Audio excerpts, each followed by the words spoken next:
Super star Mahesh Babu Rajamouli cinema కోసం గత కొంతకాలంగా సరికొత్త లుక్లోకి మారేందుకు ప్రయత్నాలు చేస్తున్న సంగతి మనకు తెలుసు. అందులో భాగంగా ఆయన పొడవాటి జుట్టు గుబురి గడ్డమని పెంచి హాలీవుడ్ హీరోని అయితే తలపించాడు. ఫారెస్ట్ అడ్వెంచర్ జానర్లో తెరకెక్కబోతున్న ఈ సినిమాకు సంబంధించిన పూజా కార్యక్రమాలు హైదరాబాద్లో అల్యూమినియం ఫ్యాక్టరీలో ఇటీవల జరిగిన సంగతి కూడా తెలిసిందే.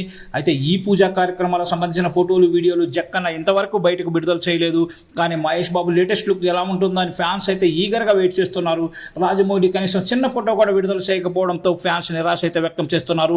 అయితే తాజాగా మహేష్ బాబు సంబంధించిన లుక్ సోషల్ మీడియాలో వైరల్ అవుతోంది.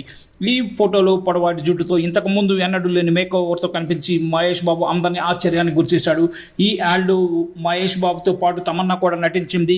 త్వరలోనే ఈ యాడ్ ఎడిటింగ్ మరియు ఫైనల్ మిక్సింగ్ను పూర్తి చేసుకుని టీవీలో టెలికాస్ట్ కానుంది. ఇకపోతే పూజా కార్యక్రమాలు జరిగిన తర్వాత మహేష్ బాబు లేకుండా మిగిలిన నటీనటులతో రాజమౌళి వరుసగా 3 రోజుల పాటు షూటింగ్ జరిపినట్లుగా మనకు వార్తలు వస్తున్నాయి. ఉగాది రోజున ఈ షూటింగ్ సంబంధించి చిన్న గ్లింప్స్ కూడా విడుదల చేయబోతున్నట్టు సమాచారం. గతంలో RRR మూవీ షూటింగ్ సమయంలో కూడా ఉగాది రోజున ఇలా మోషన్ పోస్టర్ విడుదల చేశారు. దానికి మంచి రెస్పాన్స్ అయితే వచ్చింది. అలాంటి వీడియోని ఈసారి కూడా విడుదల చేయబోతున్నట్టు మనకు సమాచారం.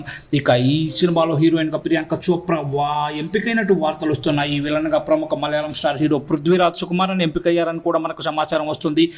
అక్కినేని నాగార్జున కూడా ఈ చిత్రంలో సూపర్ స్టార్ మహేష్ బాబు తండ్రిగా నటించబోతున్నాడనేది అయితే ఫిల్మ్ నగర్ టాక్. మరి దాంట్లో నిజమెంతో మనకు తెలియదు. సో ఈ సినిమా రాజమౌళి అప్డేట్ ఇచ్చే వరకు ఇవన్నీ రూమర్స్ వస్తూనే ఉంటాయి. బట్ ఫ్యాన్స్ మాత్రం ఈగర్గా అయితే వెయిట్ చేస్తున్నారని చెప్పవచ్చు.